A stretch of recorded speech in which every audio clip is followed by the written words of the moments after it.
इनको पीडीए की याद आती है, क्योंकि आपको पीडीए इसलिए याद आ रहा है कि आपकी सरकार में यानी पिछले 70 वर्षों में जितना शोषण दलितों का, जितना पिछड़ों का हुआ है, शायद ही किसी का हुआ। अभी हमारी माननीय सदस्य बार बार पीडीए की बात कर रही थी, तो सदस्य आप भी और यहाँ सम्मानित सदस्यगण में आपको सभी को बताना चाहूंगी, शिक्षा विभाग में वर्तमान में 14% का बजट जो है वो शेष रह गया, इस्तेमाल नहीं कर पाए।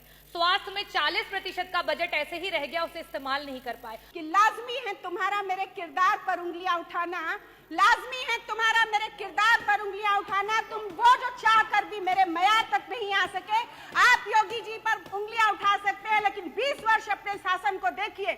माननीय सभापति महोदय, इनको पीडीए की याद आती है, क्योंकि आपको पीडीए इसलिए याद आ रहा है कि आपकी सरकार में यानी पिछले 70 वर्षों में जितना शोषण दलितों का, जितना पिछड़ों का हुआ है, शायद ही किसी का हुआ। और आज भी मैं भारतीय जनता पार्टी की सरकार से आती हूँ और एक ऐसे समाज से आती हूँ जिसे 70 वर्ष आपके लोगों ने प्रतिनिधित्व नहीं दिया, भारतीय जनता पार्टी ने दिया है। मैं उस वर्गवंशी समाज से आती हूँ, इसलिए दर्द समझती हूँ लोगों का।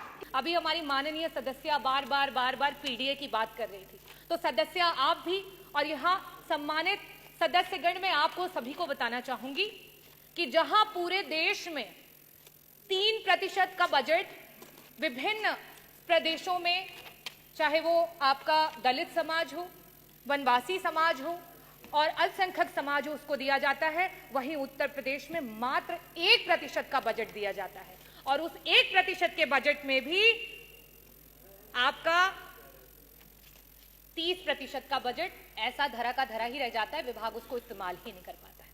हम इतने बड़े बड़े बजट की बात कर रहे हैं, मैं आंकड़े रखना चाहूंगी। शिक्षा विभाग में वर्तमान में 14% का बजट जो है वो शेष रह गया, इस्तेमाल नहीं कर पाए।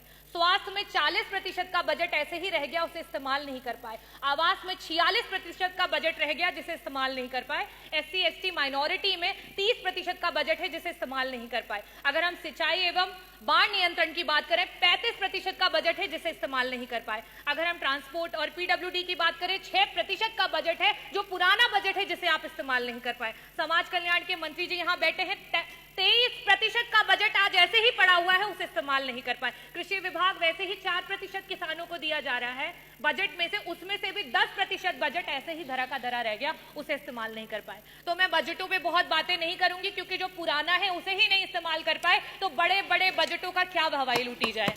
मैं बात करना चाहूंगी अपने देश की एकता की, क्योंकि जिस समय यहां अंग्रेजी की बात हुई, उस समय उर्दू के बारे में बहुत बड़ी बड़ी बातें की गई। उर्दू में जो लोग बोलते हैं उनको कुछ शब्दों से नवाजा गया। हमारे देश में उर्दू को बड़े ही लगाव से देखा जाता है। हिंदी अगर हमारी मातृभाषा है, तो आज का ये जो देश है वो अंग्रेजी से भी नहीं घबराता है, अंग्रेजी को सीखने की पूरी इच्छा रखता है। पंडित ब्रिज नारायण जी, पंडित रतननाथ सरहार जी, मुंशी प्रेमचंद जी, पंडित आनंद मोहन जी, यहाँ तक कि उपराष्ट्रपति रहे हुए, राष्ट्रपति रहे हुए कृष्णकांत जी, इन सभी लोगों का उर्दू से बहुत लगाव था। तो क्या इनके लिए भी उन्हीं शब्दों से नवाजा जाएगा?